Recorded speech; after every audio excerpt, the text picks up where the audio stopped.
Om Shri Sai Ram. We will start today's session with three Omkars.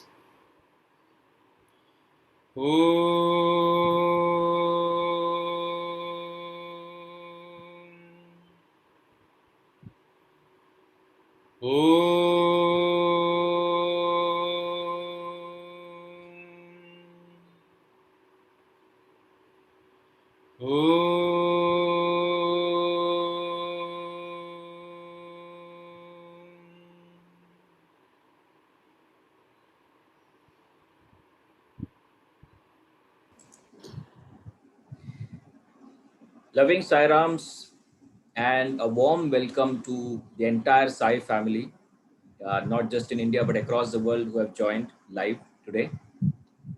Today we are meeting on the occasion of Aradhana Mahotsavam, though it was yesterday, but as we know, we are always looking for opportunity to think about Swami, and it's an extended occasion that we have it today.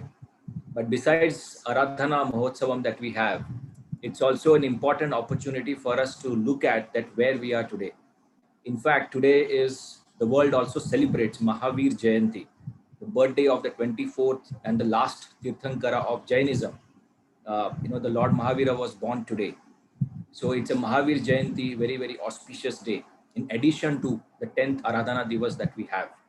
Besides, we also recently celebrated New Year's, the new year for very many people in India, that is Ugadi and Gudi Padwa for state of Maharashtra, Andhra Pradesh, Karnataka and Goa. Then we also had Vishu for the Kerala, state, which is a new year for them.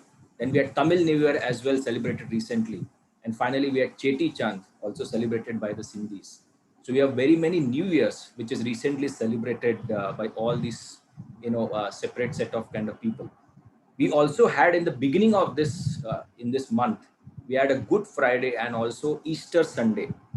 Easter Sunday is very special, not just for Christians, but it's a great reminder for all of us, entire mankind, that God is God or Son of God, as people look at as Jesus, is not just a mere body, but he is beyond. And that's why Easter Sundays reminds us that God is not a small set of kind of a body, but he lives with us, he resurrects, and he's always with us all the time.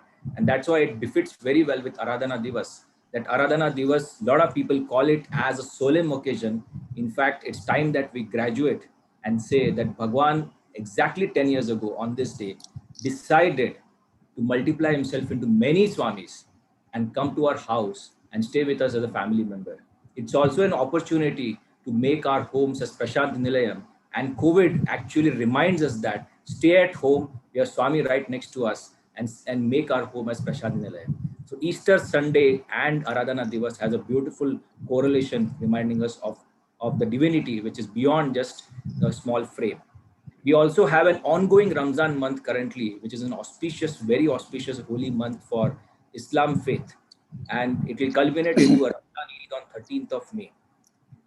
We also had 10 days of Chaitra Navaratri, which culminated into Shri Ram Navami on 21st April, just few days ago. And finally, we have Buddha Purnima, which is coming up exactly a month from today on 26th of May, the next month. So where are we today? When you see, all of us are meeting today in a very, very auspicious period when all the major faiths, all the major religions of the world are celebrating the divinity, the festival of divinity, festival of God's presence in their lives. And that's why it is even more auspicious, not just Aradhana Divas, but it's the entire humanity is celebrating the presence of divinity in our lives. So on this very, very auspicious and very beautiful, very divine occasion, we are very privileged to have our own Nimish Pandya. We call it Shri Nimish Pandya. For a lot of youth in Mumbai, he's our own Nimish uncle, who has been with us, guiding us, inspiring us for very many years and in fact decades. Personally to me as well, he's been a role model for me.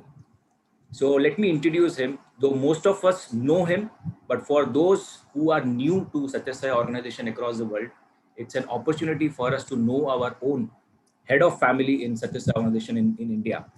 So Shri Nimish Pandya, who is the All India President of Shri Sathya Sai Seva Organizations India, and that's why I called him as head of the family of Sathya Sai Seva Organizations for India. He first met Bhagwan in the year 1977. His family was introduced to the world of Swami Shri Sathya Sai Baba through Bal Vikas movement when his youngest brother Dharmesh became a Bal Vikas student. I think most of our lives began with Bal Vikas movement, and so he resonates the same. Over the years, both of his younger brothers, Mayur and Dharmesh, actually got an opportunity to study in Bhagwan's University. And in fact, his father too, Nimesh Uncle's father too, was privileged to teach there as a professor of commercial law. So Nimesh Uncle actually comes from a very, very blessed family. Yeah, extending this, even Nimish Pandya also had a privilege of working closely with Shri Indulal Shah and thereafter Shri V. Srinivasan over the years of his association with the Sai organization. Two stalwarts, two strong pillars of Sathya Sai organization is where he's privileged to work so closely and actually get mentored with. So while we speak about this on Swami's background, in terms of Nimish Uncle's background, we also look at on the professional front when Shri Nimish Pandya did his graduation in law from the Bombay University and has been practicing as an advocate of Bombay High Court since 1980, with specializations in the field of civil law, mergers and acquisitions, and contracts. He also has been on the board of several companies and has vast experience in the field of corporate law. So we have actually a very, very esteemed personality who's with us. He is our own Nimish uncle, and yet is All India president. So the macrocosm and microcosm actually folded into one person, and he's our head of the family here. So on this auspicious occasion, it's a great privilege, Nimish uncle, for to have you, to listen to you, to share, to know your experiences, to know your one-to-one with Bhagwan, and it's a great opportunity to learn from your experiences for all of us. But before I request Nimish uncle to speak, we also are privileged to have Shri Ajit Popat with us, our senior family, Sai family member, and he wishes to share some of the few thoughts before Nimish uncle takes off to a beautiful journey. So over to you, Ajit Popat sir, to share your thoughts. Sai Ram.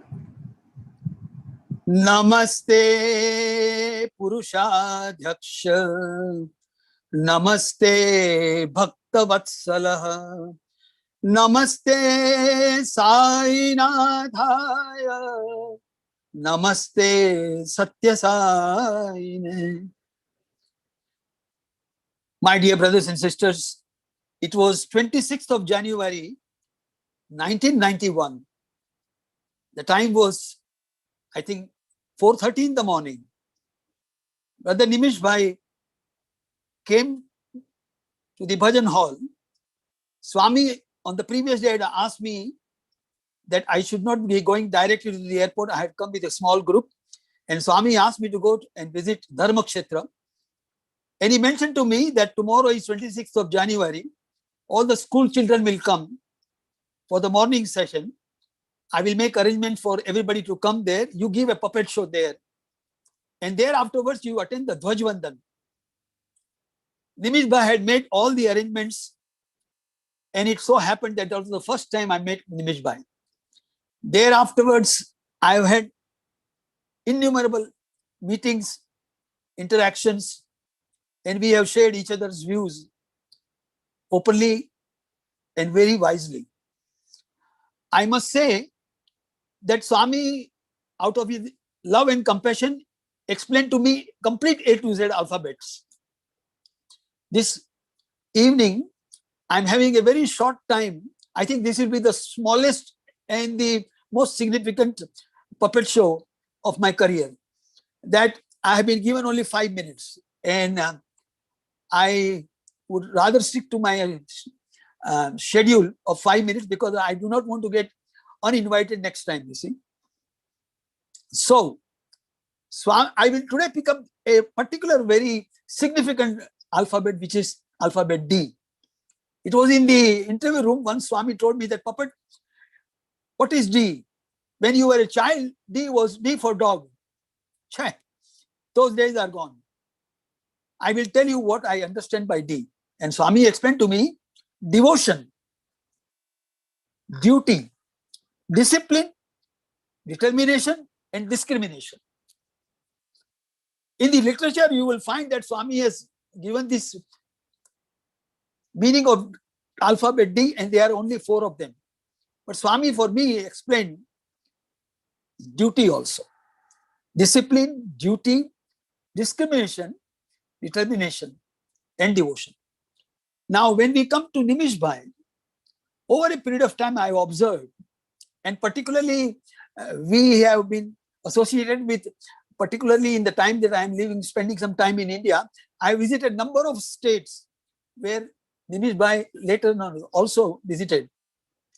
Just to give an example of Maharashtra, Gujarat, Rajasthan, it's a long list. And whatever I have understood it, that the alphabet D is implemented in not only in little way, but completely as per Swami's divine instructions in letter and spirit. Now, this is something that we have to understand when we look at the life of any person who is holding a post. Brothers and sisters, there are many, I'm addressing this particular issue to the people, those who are living abroad. They have no idea of India because they live particularly in UK. UK is slightly smaller than the state of Maharashtra. Here we are talking about India, right from Kanyakumari to Kashmir. Look at the state. On one side is Bombay and the other side is Assam and Nagaland and Tripura. To look after the Sathya Sai Seva organization assignments and to execute Swami's instructions is not a child's play. You ask Modi ji, he will tell you how difficult he is, difficult for him also as the Prime Minister. So, what the government is doing is what Nimish Bhai is doing it. So, brothers and sisters, we have a very unique opportunity to have a person of his eminence. And he does it in a very beautiful way because he always takes care of not only the social side of it, but also the legal side of it, because he, by your profession, is a lawyer. You see? Yeah. He's not a liar, he's a lawyer. So, I suppose I have got 2 minutes more. And what I will do is that I will, since he is going to start next on his behalf and on behalf of all my brothers and sisters all over the world, I would like to do the Samarpan prayer. Sarvavastra samarpayami to Sarveshwara. Sachidananda Sarupa, Sarvantaryami Sarupa, Satya Dharma Shanti, Prema Sarupa Avtara, Satyam Shivam Sundaram Avtara, Shiva Shakti Sarupa Avtara, Sarva Shakti Sarupa Avtara, Sadguru, Dev Guru, Jagat Guru, Sri Sainath Maharajaya. इति श्री रविवार संध्या वंदन समय समर्पण programme मध्ये आराधना महोत्सव सविनय सप्रेम सकुटुंब सहित कोटि कोटि साष्टांग नमत नमस्कारम प्रेम पूर्वक हृदय पूर्वक भक्ति पूर्वक श्रद्धा और विश्वास पूर्वक आस्था एवं निष्ठा पूर्वक पुनः पुनः समर्पयामि. जय Sai Ram. I think Siddharth will give me 100 marks out of 100 because I have done it in 5 minutes. Jai Sai Ram. Nimish Bhai, the floor is open to you. Om Shri Sai Ram. Offering my most humble salutations at the divine lotus feet of my friend, philosopher, guide, guru, and the eternal Lord himself. I pray to him today to express whatever he wishes that I should express today out of this life at his divine lotus feet. At the outset, I must thank Brother Siddharth for his introduction. And I must say I'm deeply privileged and really emotionally grateful to Brother Ajit Popat for having said those beautiful words that he said.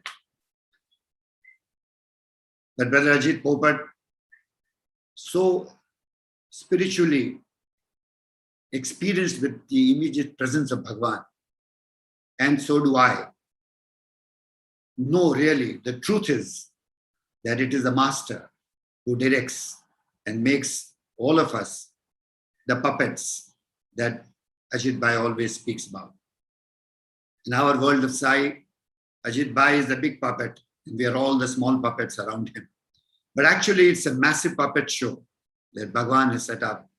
And in hindsight, when I look at the life at the divine lotus feet, truly, we are all on a stage, each one performing his own role, each one doing his part which he has to play under the direct directorship of Bhagwan himself. Dear brothers and sisters, I'm deeply grateful to my young friends of Mumbai, the alumni, for having given me this opportunity and this platform on a beautiful day like this, where we've just celebrated Aradhana Mahotsavam, and we are on our onward journey to the centenary celebrations for the next 5 years. It is indeed a privilege for me to be sharing with you whatever little I have experienced at the Divine Lotus feet. What can I say?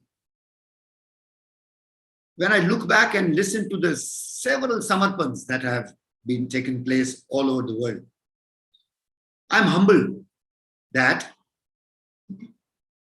each story, each speaker, each soul that has been touched by Bhagwan has a very unique story to say. And the grandeur of our master becomes apparent. That in all the earlier avatars, there could have been a one Mahabharata or one Ramayana or a one story to be said or a one such charitra. But this massive avatar of Bhagwan Sri Sathya Sai Baba in the sojourn on earth has created a situation where each devotee is a book by himself. Each devotee is a saga of his love, his divinity, and his reflection. In this wide world that Bhagwan has created, I always believe that Bhagwan has created these millions of dots all over the world. And now what is happening is the time has now come to join all these dots together to realize the grandeur, the Vishwarupa in the modern times of Bhagwan Sri Sathya Sai Baba. My journey, I must confess, I believe that started when I met Bhagwan. But after so many years now, I realize that the journey with Bhagwan doesn't begin when you meet Bhagwan. The journey with Bhagwan is already there for ages and eons of time. He has always been with us. It is we who realize that he is with us now at a time when our jnana, our buddhi, our sadbuddhi awakens and our spark of divinity is really lit by Bhagwan, then we realize what it is. I remember my younger days when I was a young child. My parents were living a very humble life. We used to live in a chawl in a very low-lying area in Mumbai called Parel. My parents had lost everything in the blast at the Bombay port in the 1940s. And everything was finished and ruined and nothing was there. And the beginnings were humble in a small chawl in a very labor-oriented area of Mumbai, which is Parel. When God wants to interfere in your life, when God wants to intervene in your life, and when God wants to show you that he is happy with you and wants to correct you, he does it irrespective whether you respond to him or not, because for him, you are most important. I remember my father was a lawyer and he used to have a lot of clients who were builders for whom he used to do small cases. And one such builder who had a very notorious reputation in India, a very notorious reputation in Bombay, such a notorious person that his own children never used to believe in what he used to say. But this man took a liking for my father because of the sheer integrity of my father. My father used to work as a professional lawyer, but he never bothered about the fees that he used to get. He used to totally be focused in perfection as far as his practice was concerned. And this man who was notorious, whom the entire society did not believe, used to come to my chawl to meet my father. He was a very rich man entering a very dirty chawl where even the passage was dirty, filthy to walk in. He used to walk into my house and come onto the second floor where there was no lift. And in a small 2-room apartment, he used to meet my mother. And he used to tell my mother that, "Ma, why are you living in this dirty place? Change your house, get out of this place." And my mother just turned around and told him one day that, "Look, sir, you are such a rich man, you have so many properties. You give me a flat one day when you want." And he promised my mother that, "Don't worry, I will give you one day." Now this story ends there. And my father, like a naive person, mentioned to his sons also who were in business. He said, Mr. Pandya, don't listen to my father. He doesn't even spare us as children. What will he give you anything? But you won't believe me, brothers and sisters. After 14 years, one day, from Parel, which is a very poor slum area, to Kolaba, which is a very posh area, this man comes home one day, takes my mother in the car, and tells my mother, come with me. He takes us to a newly constructed building in Kolaba, which is a very posh area, and says, Ma, this is my building. You point your finger which flat you want, and that is yours. And I don't want you to pay for it also. My mother couldn't believe her eyes. And brothers and sisters, that was the apartment in which many years later, Bhagwan blessed us by his physical presence and came and blessed the whole home when it happens. So Bhagwan is a part of us even before we know him. He has always been a part. And I tell you, brothers and sisters, it is better that we learn fast that even when we are not there in his physical form, he's still with us. So Bhagwan was, is, and will always be with us is something which I have very verily realized. Coming back to my so-called physical journey, I was a very good student in school and did very well, very adventurous, was awarded the Presidential Scout Medal as a young man, which was a very high honor in the Scout movement that time. And I was very good in studies. And I passed out of school and joined the St. Xavier's College in Mumbai. But I suppose that was the turning point in my life for a little wayward kind of a situation. And we lost track, and the innate artist in me took over. And I got involved into a lot of artistic programs, the desire to become an actor, the desire, and the entire academic part of it was totally ignored. You know, what happens is that when the mind succumbs to desire, and when the mind succumbs to it loses its individuality, and when you don't master your mind and the mind starts mastering you, things change in life. And obviously so, it's a logical situation. I got lost in my world of art and music and drama and all that in such a way that I started depending and creating so many friends in my life that I had so-called so many friends that probably a few hundred of them very close to me. And maybe if I had to meet one friend a day, I would not meet him for next 2 years. And that's the kind of group that I got into in my peer group in college. Some were good. I won't say anybody was bad, but some had misgivings and bad habits, and some had good habits. And that's the time when Bhagwan warns you, good company. That good company lesson I lost in those 5 years in college, as a result of which things became a little difficult. And those were the 5 years when Bhagwan had another challenge to handle in my house, and that was the conflict between the father and the son. Here was my father, a very, very senior advocate of the Bombay judiciary, and here the eldest son in the family who was refusing to believe that he wanted to become a lawyer and he wanted to become an actor and he wanted to join the music industry, and that kind of a conflict was already brewing, and Bhagwan was nowhere there as this conflict was brewing. It is in this background that suddenly a British Guyanese lady, imagine a British Guyanese lady in Mumbai, we very lovingly call her Chinanti. She was also not involved in farming. She was my neighbor on the 5th floor of the building where I used to live on the 3rd floor in Kolaba, which was given to us by that man.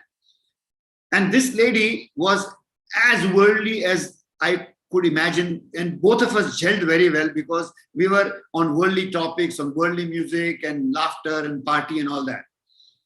But one day she met somebody who introduced her to Bhagwan Shri Sathya Sai Baba. And her destiny brought her in total love. She became like a Meera as far as Bhagwan Shri Sathya Sai Baba was concerned. And she started influencing my family.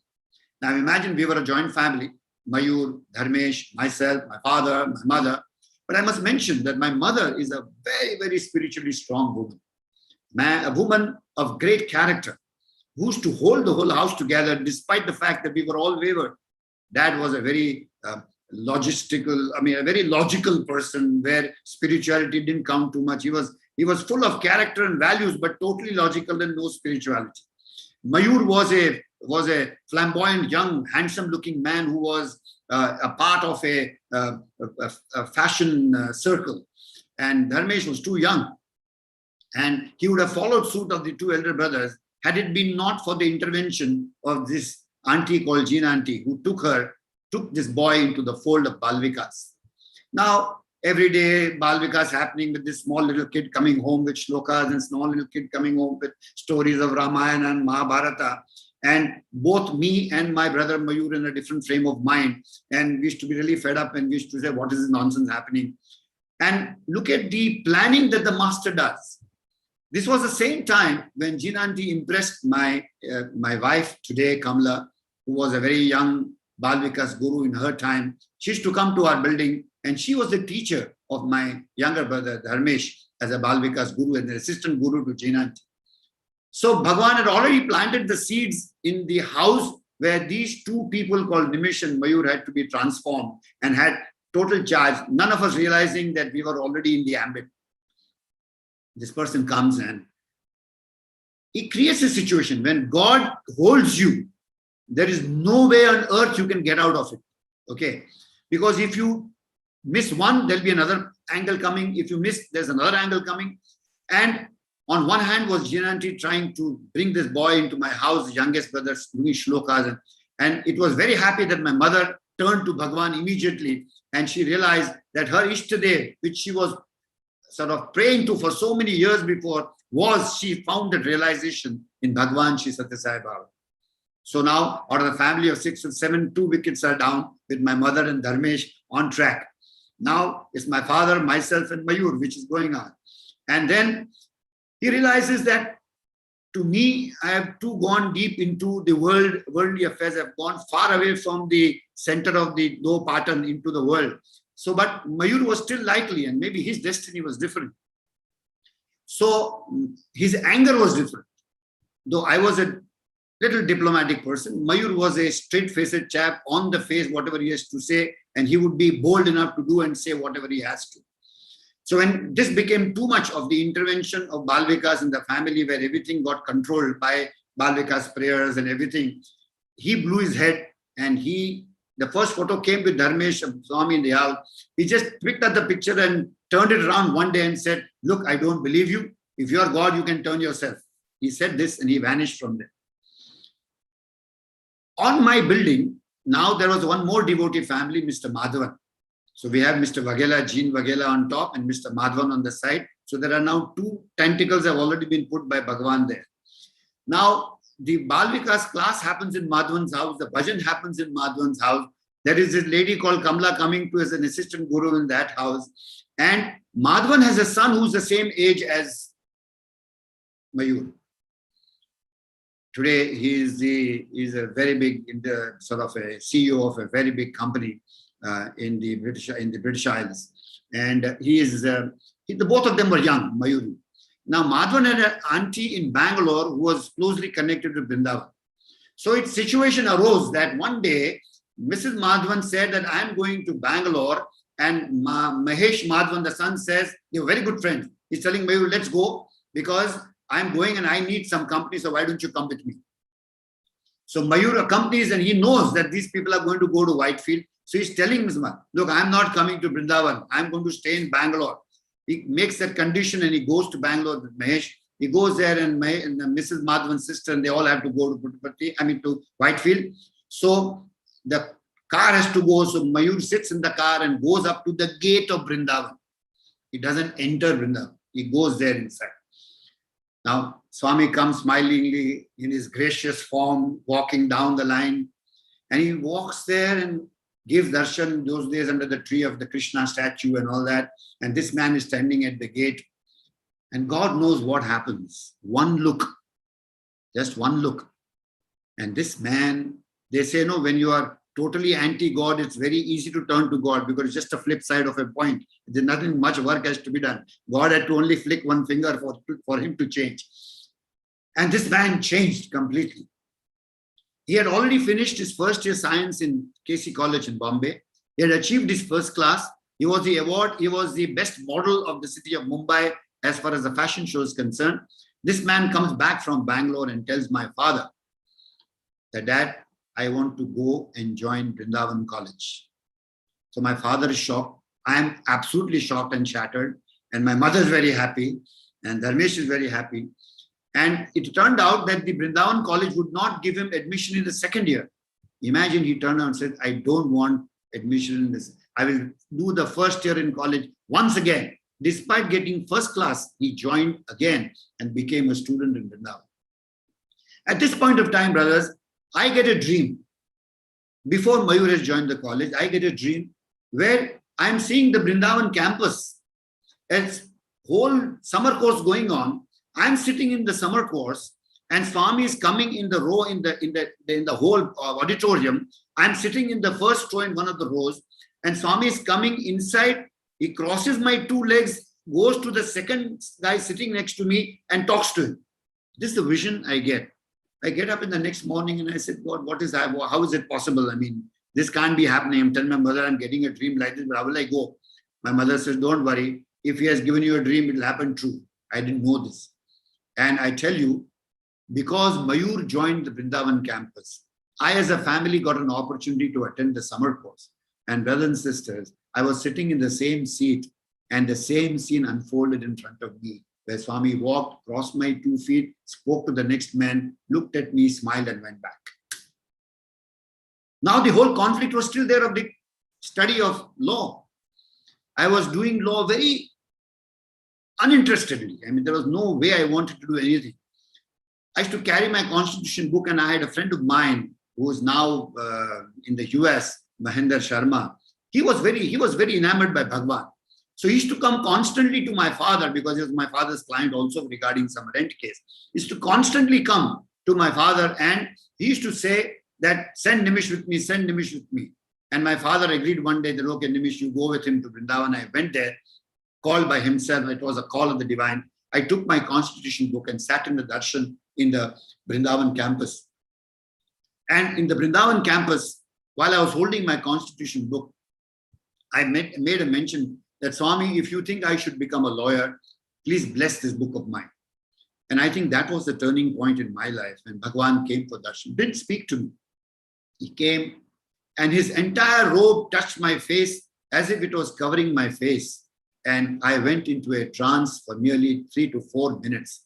And I was profusely crying. And my friend, Mahendra, sitting next to me, jolted me back and said, Nimish, what's happening? Why are you crying so much? But I tell you, brothers and sisters, that was the spark of divinity that set the ball of introspection in my life rolling, to know that there is a path which I need to look into. This whole story unfolds into that one day, a few weeks thereafter, my mother and I traveled to Puttaparthi and find that Swami is not there. And those were the days when there was a bus strike, so we went in a bullock cart to Puttaparthi. And bullock cart, Puttaparthi went and Swami was not there. We were told Swami is Vrindavan. And we rushed to Vrindavan by that time.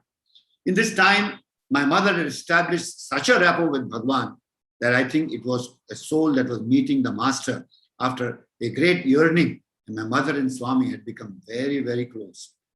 Where to such an extent that my mother was actually behaving like a mother with Bhagwan. And her conversations with Bhagwan were of a different nature completely. Moment I reached, Mayur was already in the college as a student, a completely new dimension, personality, which I also as a brother couldn't recognize. And then came the first interview. When the first interview came, I think that showed that the love, the compassion that Bhagwan has for each one of us individually. For the mankind, he is there, but he's also there for each one of us individually. And he has all the time in the world because he's Kalatita. He's full time. He has enough time for each one of us individually. At the same time, is enough time for the whole world. That's what the first interview said. His omnipresence, his power was such amazing that I couldn't really, when I recall, my hair stands on end. First thing that he picked up was, Kitna friends? How many friends? Itna friends. Jeb mein, if you have money in your pocket, there are friends. No money, no friends. This is good. Everybody gives sermon. But when the Lord gives the sermon, he is actually changing the entire circuit in your system. And then he said something very beautiful to me, which changed my perspective to life. And that was, see, I have planned everything in your life. I don't want you to interfere with my plan. Just sit back and enjoy yourself and understand and live in bliss. Do not interfere. Don't run after money. I will give you enough money. Money is like a shoe. If your size is 6, you can only wear the size 6. If it is 5, it will bite you. If it is 7, you cannot walk. Therefore, leave it to me. I will see that you have enough money. But go back and do your duty. Go back and do it. This, and by the time you must understand, when I mentioned that I had a lot of friends in St. Xavier's College, it was something which is very difficult for human beings to do on their own. You require divine grace to give that strength to your mind, to give that input and the inpush of willpower, to give up so-called friends overnight, to change your lifestyle overnight. And I literally mean overnight. And when I came back, I completely cut off from my friends. There was a hullabaloo in St. Xavier's College that there is something psychologically wrong with Nimish and he's become crazy about some Baba and he's wrong. And it was like, all my friends, both male and female, were going completely shocked as to what has happened and what is wrong with this boy. But well, that was the truth of life that happened. That transformation process starts from there when God takes charge of your life, brothers and sisters. And when God takes charge and he makes you realize that he is in charge, there's nothing to worry. But there was one mistake I was still making, because as human beings, we don't understand Bhagavan when he is talking. It's only with practice, which Vana, Shravana, Manana, Nididhyasana, practice, when sadhana, that you understand what the meaning is of what Swami is doing. To understand Bhagavan is not easy. In fact, it is very difficult. I'm remembered of a story that when you understand Bhagavan, you can't talk, you just become quiet. There's a lovely story in the book which we read for sadhana, Tapovanam. In Tapovanam, there is a story when Sri Lord Rama and Sita go to the jungle along with Lakshmana. They go to the ashram of a particular rishi, and there in the Maryada Purushottam's time, Mata Sita goes amongst the ladies to sit, while Rama and Lakshmana go amongst the gents or the rishis and sit there. Now, you know how women are. They always want to chit-chat and talk. And while Sita ji is sitting with all the other ladies of the ashram, the ladies are asking her, have you come? You are Mata Sita. I recognize you, but who's Lord Rama? Because they cannot make out the difference because both Rama and Lakshman look the same. So those ladies in the ashram are pointing out to Mata Sita, is that the one? And then Mata Sita nods her head and says, no.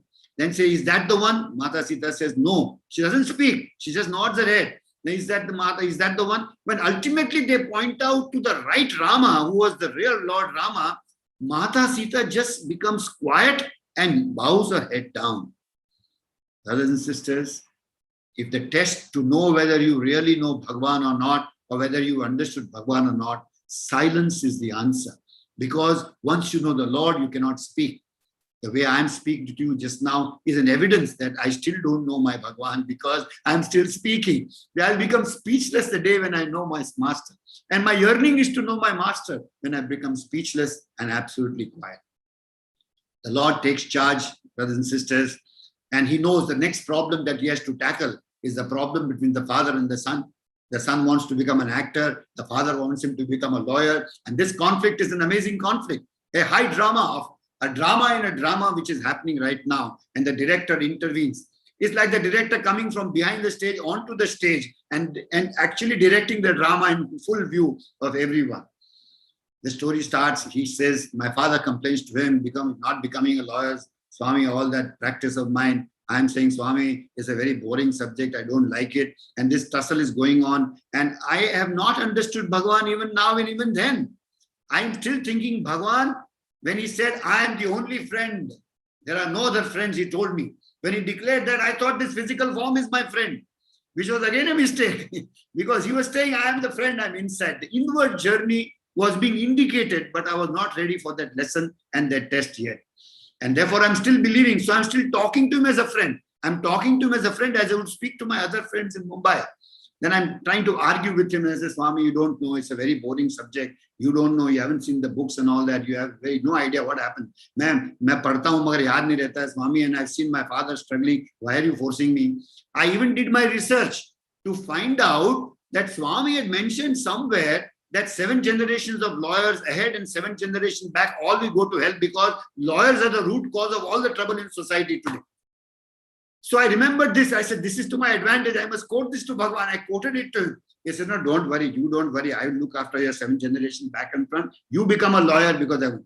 But I said, Swami, I don't remember. What are you pushing me for? I just don't remember what's happening. And I don't like it. He said, don't worry. Tum padho, main yaad rakhta hai. You study and I will remember. Now, this is a lesson in contract. There's a proposition and an acceptance of property is a law of contract. I said, what is this? Tum padho, main yaad rakhta hu. And he immediately turned to my father and said, don't worry, agle saal he'll become a lawyer. What was happening was that I was attending college. It was an etiquette, allowed to keep terms. A 3-year course, I had already passed 5 years because I was doing 6 months, 2 subjects, 3 subjects, failing in 4, failing in. That was going on, And here he announces, that was my final year to specialization year.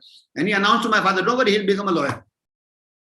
So I'm not upset, but I'm amused. I said, here is the God who does not know his job. He does not know what's happening on earth. I cannot pass because I don't have attendance in college. I don't have my books. I have not studied. How can he declare to my father that he'll pass? But, well, I had already fallen in love with Bhagavan by that time. And I said, God, let's have it. You are my friend. Let's see who wins, whether you win or I win. So anyway, I had no books. My specialization of criminology, went to the exam, sat, paper came, picked up the paper, did not know anything in the paper. I'm smiling to myself. Normally you perspire in an examination hall. I'm very happy I don't know anything. And I'm saying, see, Swami, I'm the first devotee where you will not be able to keep your word to my father. 5 minutes, and I was embarrassed to leave in 5 minutes, the examination hall. I said, let me sit for 10 minutes. When everybody starts writing their second sheet and third sheet, they're so involved in their exam, quietly I'll slip out. So after 10 minutes, something happened and I turned the question paper again. And I realized that there were 7 to 8 questions in that which dealt with delinquency amongst women and children. I don't know the law, but I know Swami's discourse, that family as a unit is a great thing in society. The West has individual as a family unit, while India as a family is a unit of society. And that's where all the protection happens. The woman as a mother, mother-in-law, daughter, all put together. So they're so bound that they're all protected. And I wrote this discourse of Swami in some form or the other form. And brothers and sisters, lo and behold, I cleared the exam and I passed. And when I passed, with my head down, I came to Bhagavan. And Bhagavan in the interview immediately blessed me and said, Dekha, tum nahi padha, fir bhi main yaad kiya. You did not study, still I remember. It was a breach of contract. That point of time, I realized that as a lawyer, I had breached the contract, but he had kept his part of the contract. And after that, it was like, he promised my father, don't worry, he'll become a great lawyer. And true to his word, brothers and sisters, I started learning law after I became a lawyer. And did a great job to please Bhagavan and to show that Bhagavan's word is kept true. But nothing my contribution, all his grace, and every time he was there to protect me.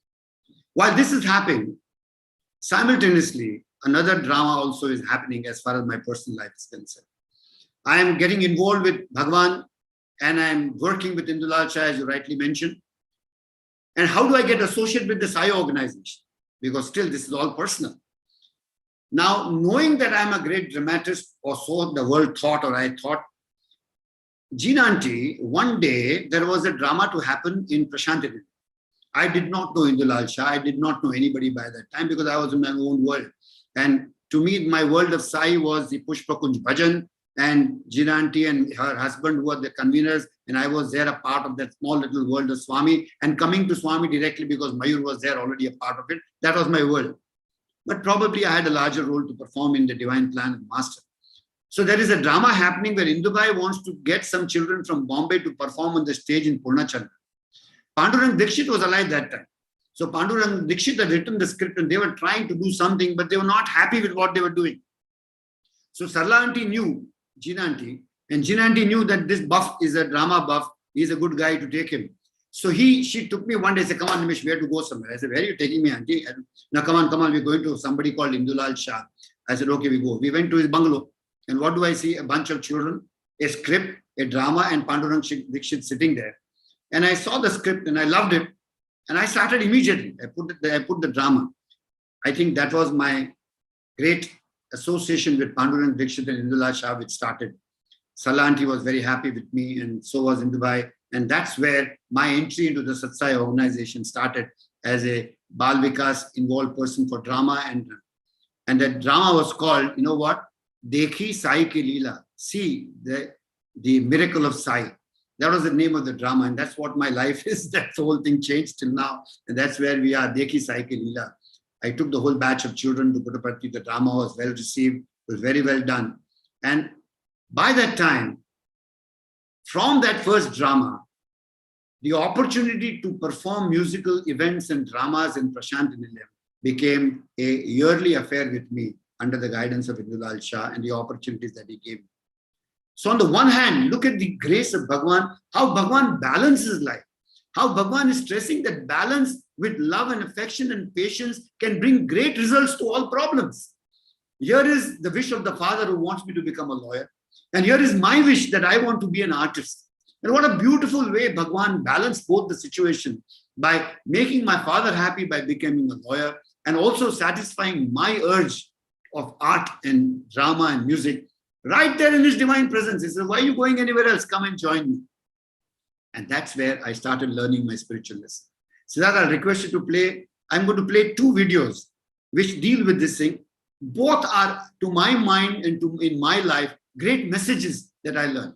The first video you will see is where I understood Bhagwan's meaning in the sense that who is Bhagwan Shri Sathya Sai Baba. And the second video will tell me that how Bhagwan is in sync with us, that even before we do anything, he already knows because he's the doer and not you. I'd love you to play those 2 videos, Siddharth, if you don't mind.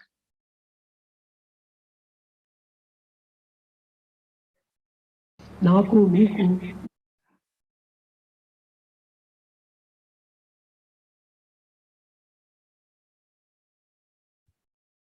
the Nirgun.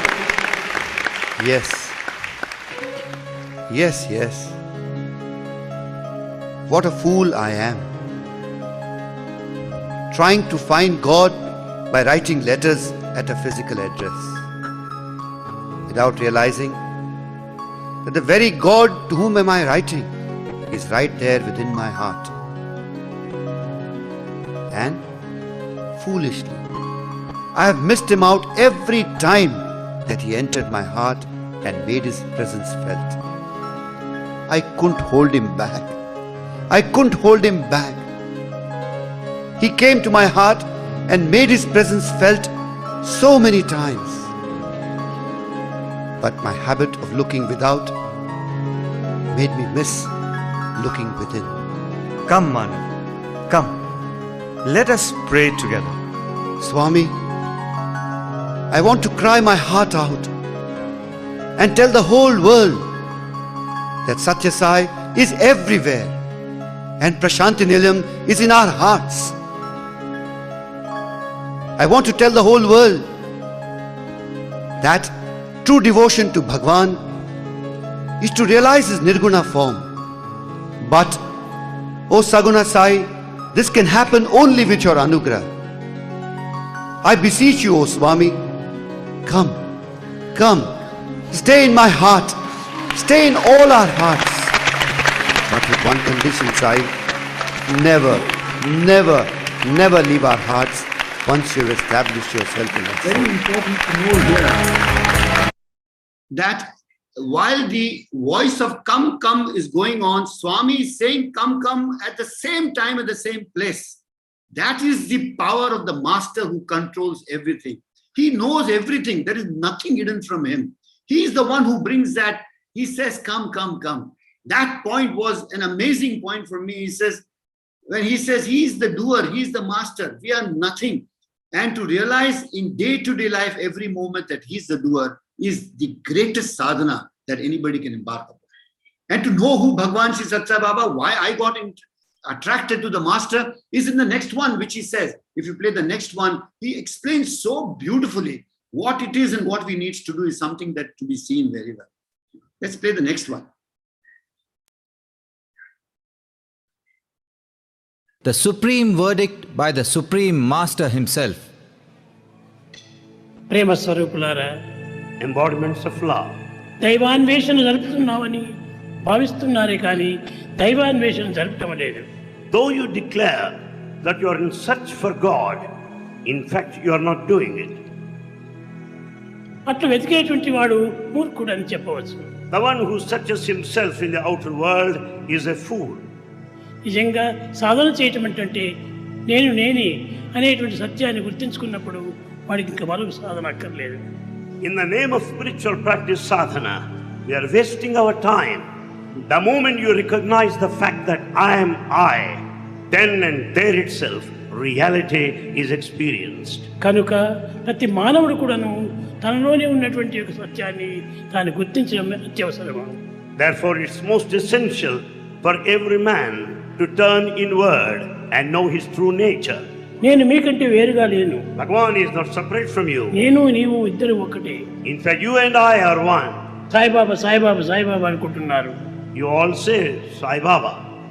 కానీ నేను సాయిబాబాని కాదు. Bhagavan is not Sai Baba. నేను మీరే, మీరు నేనే. In fact, Swami is you. You are Bhagavan. In my mind, the trust that I believe as the All India President also is the goal of the Sathya Sai Seva organization. It is not the work that we do. It is not the sadhana that we do. If all this does not lead to this ultimate belief that Swami is with me in my heart and my goal of life is to merge myself into him, then probably we miss the goal somewhere. And he taught me this very in a hard way. Right from the first interview, when he mentioned to me that there is only one friend, God, and he's inside me, I mistook it to be the physical form.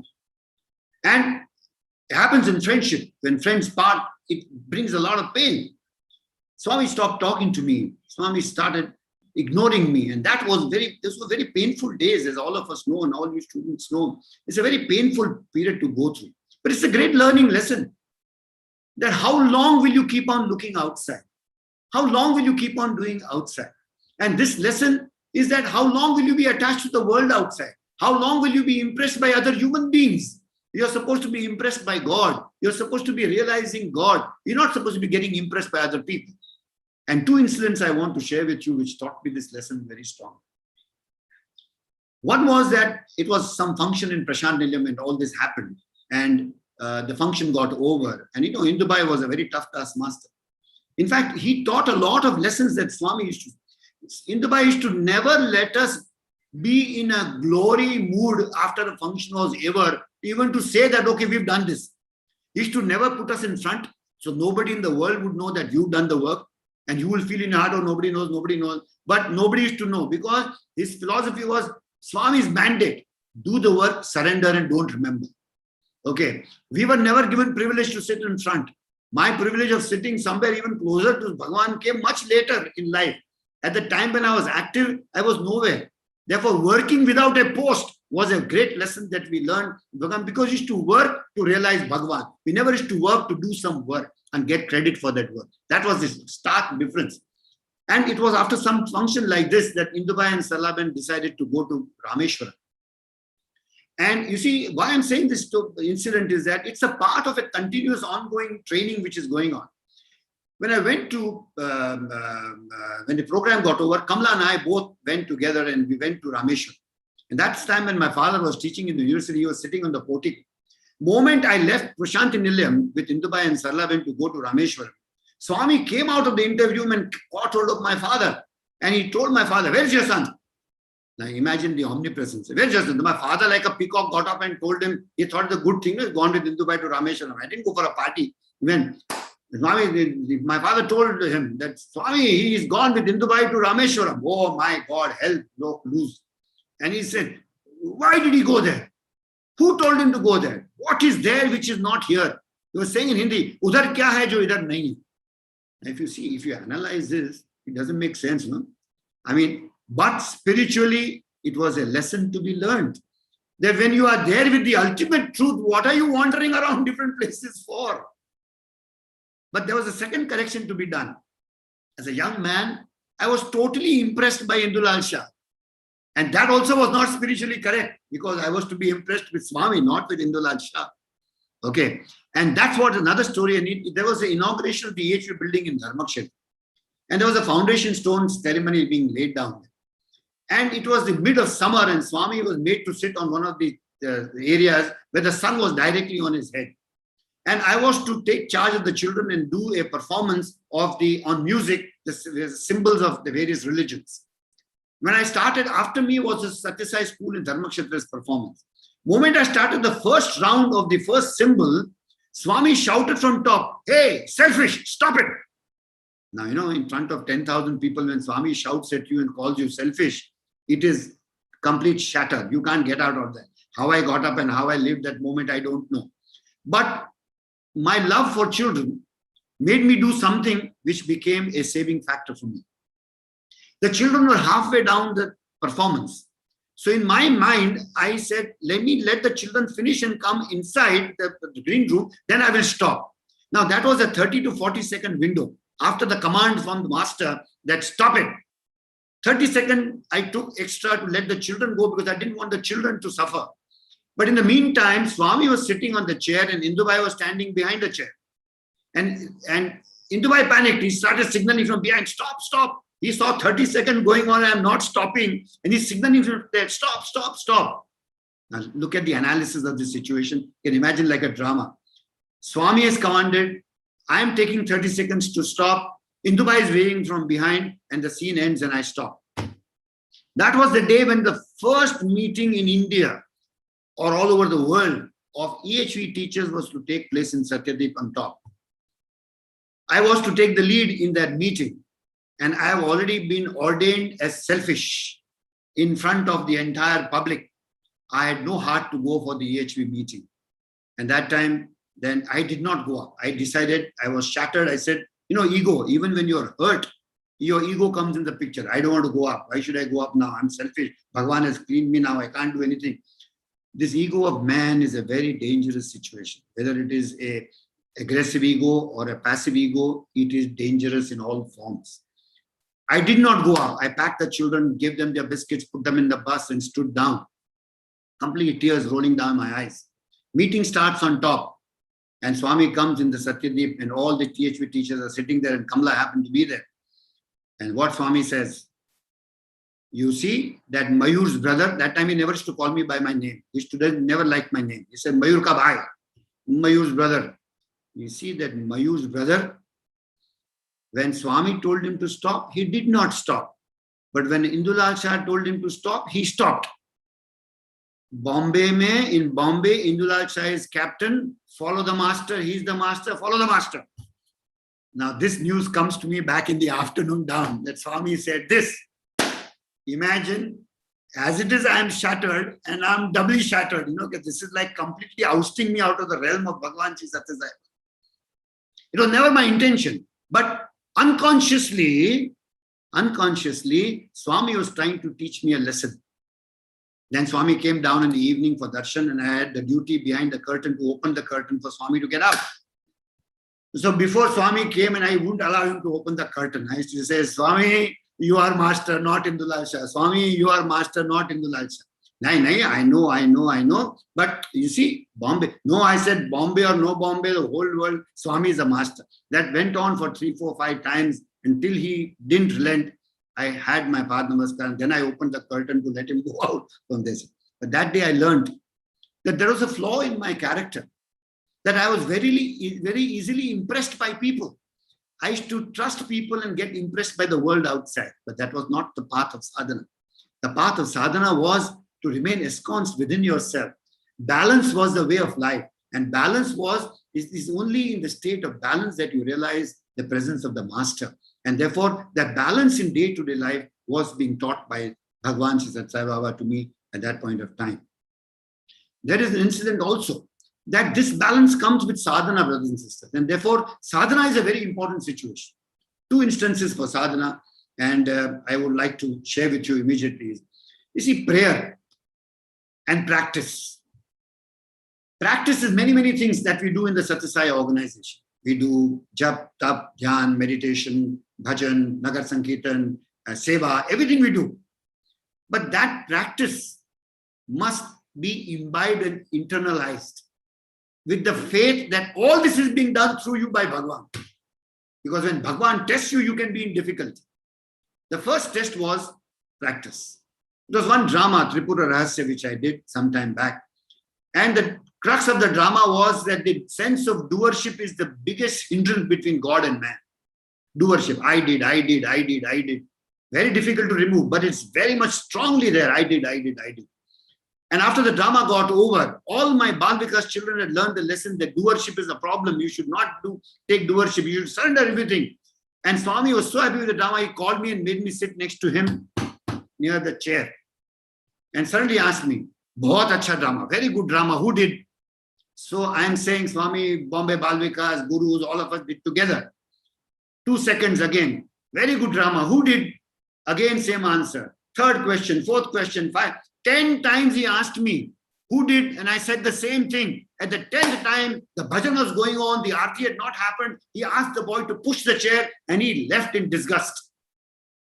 As he left, it struck me like a bolting that, idiot, whole drama is sense of doership. You could not open your mouth to tell Swami that, Swami, you did it. He went, the chair was just about to go in the car, and I ran and caught of his, Swami, you did. But by the time I had failed the exam, it was Indulal Shah sitting next door, and he saved my face that, Swami, abhi wo samajh gaya, now he's understood, he won't make the mistake again. And that brought the smile on Swami's face, and I saved myself that. But when I look back, I realized, why did that happen to me? Practice, habit. If it is not internalized, you cannot fool Bhagavan. You cannot fake Bhagavan. If you are not genuine, you are not genuine. If you are genuine, you are genuine. The second thing is prayer. Prayer is something which, in this world of Kali, prayer is a big thing. We have to pray to Bhagavan. And this lesson was taught to me by another Balvikas child. Like this one drama was getting over and Swami finished the aarti and left. And this kid next to me started howling in the Sai Kulwant hall. And all of us who have been to Sai Kulwant hall, if kids start howling, there are demons who come pouncing on you to throw you out as if you're a piece of dirt there, because it's a discipline. So I'm trying to make this kid quiet. Quiet, don't open your mouth, don't cry. What do you want? You want a chocolate? You want to go to the bathroom? What do you want to do? No. I said, what do you want, man? Come on, make up your mind. He said, no, I want vibhuti from Swami's hand. Now imagine, Swami's aarti is over, Swami's gone inside the room, and this man says, I want vibhuti from Swami's hand. So I said, oh gosh, this guy is dangerous. Now, how to keep him quiet? I said, just close your eyes. Now, see, you can utter your words, but if you don't mean it, it's dangerous. I told him, close your eyes and pray to Bhagavan, and Bhagavan will give you, because I wanted him quiet. I wanted the nuisance to stop. But that man took my words very seriously. He closed his eyes and started praying to Bhagavan. And as he prayed to Bhagavan and became quiet, I was the happiest man because there was no nuisance. I lost track of him. I forgot about him, and I started winding up everything. And while I was doing that, suddenly music starts and Swami's door opens and Swami starts walking on the portico. And as he starts walking on the portico, he comes on the gent side and comes down to the portico and starts moving in my direction. And look at the egoistic Nimish Pandya. He thinks, oh God, Swami is coming next to him. I straighten up myself.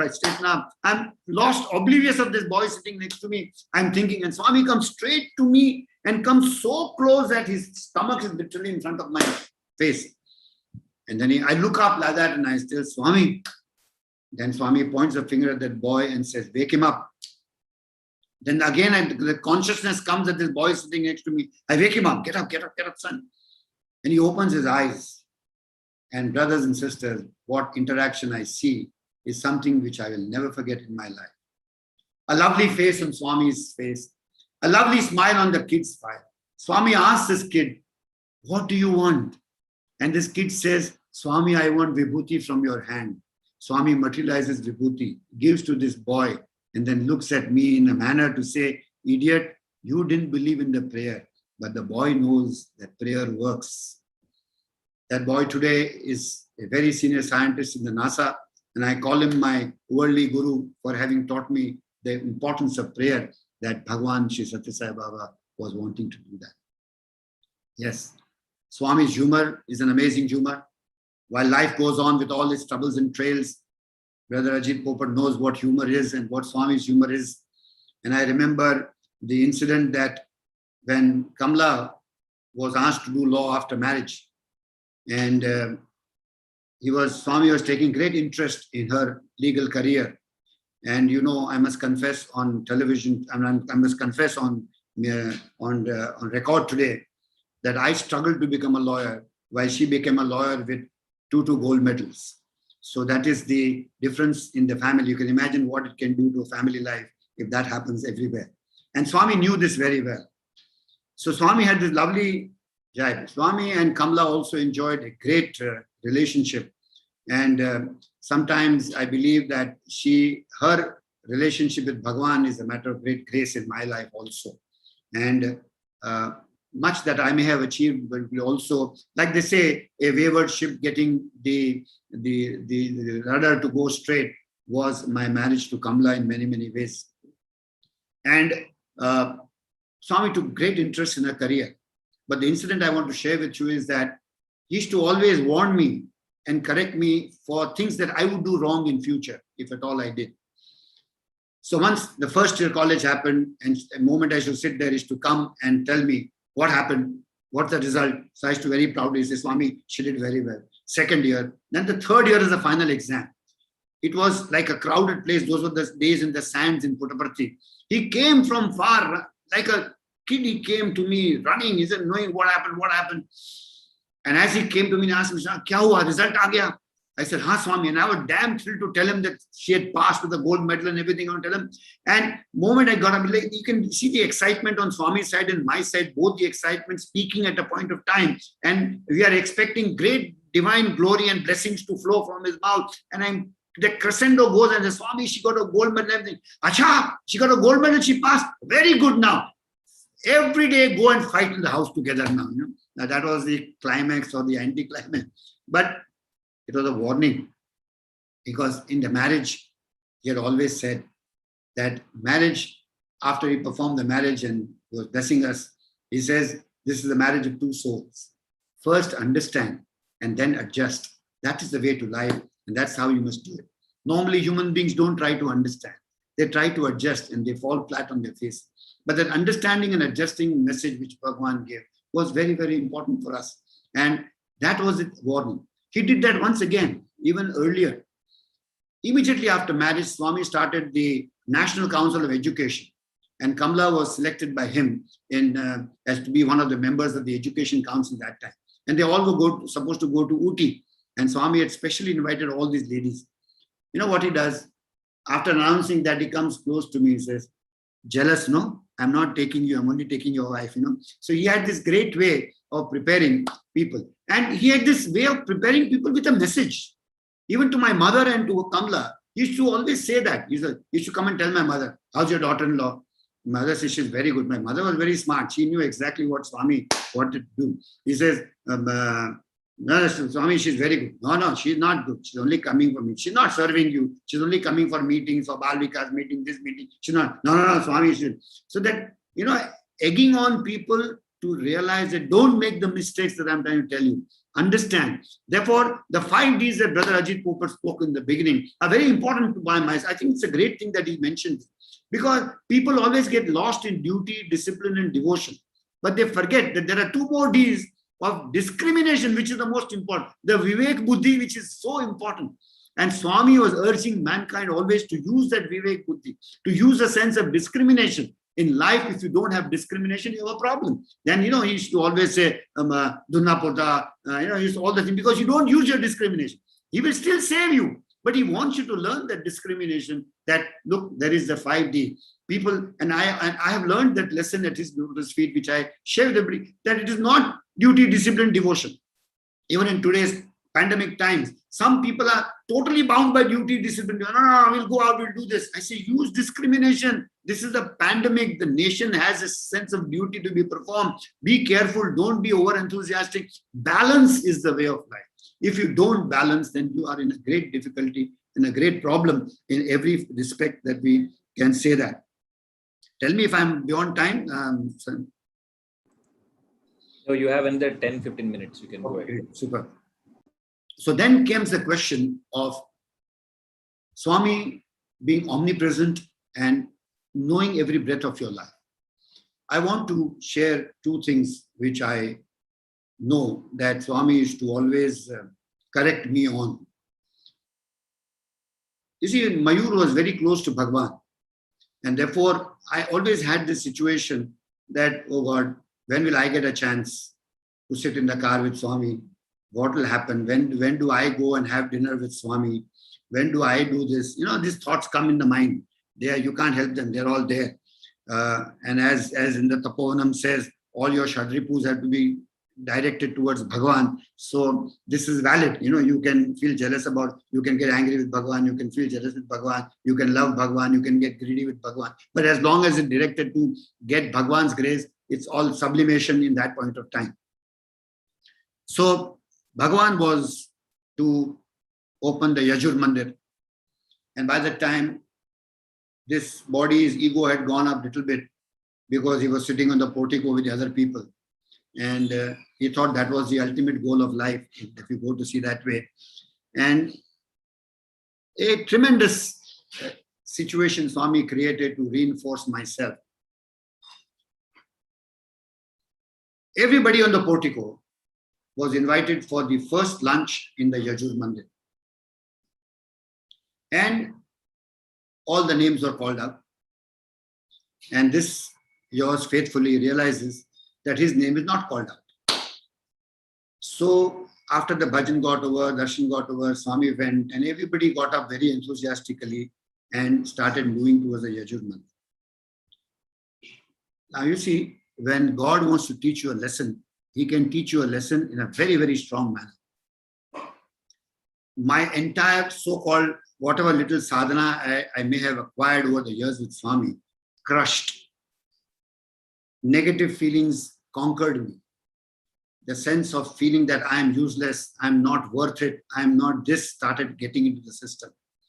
My eyes started welling with tears, and the ego tells me, don't cry. How can you show tears to the world?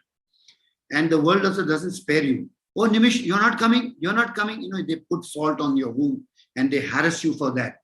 And then you are completely shattered. And even as you leave and everybody's gone to Yajur Mandir, you want to hide your face. You want to, you know, all kinds of anger, anguish, depression, everything is conquered you completely. And you're walking from the mandir to your room in N9. And on the way also people are looking at you. They may not be looking, but you feel they're looking at you as if you are like, you know, you're a useless chap. I go there, I cry like a kid, and I still cry like a kid when the thought comes to me. And I cried, and I completely perished my entire being. That am I so useless that I miss the opportunity? Swami just doesn't remember me. Swami doesn't care for me. Swami, I don't exist. Have I done so much wrong that Swami chooses to ignore me?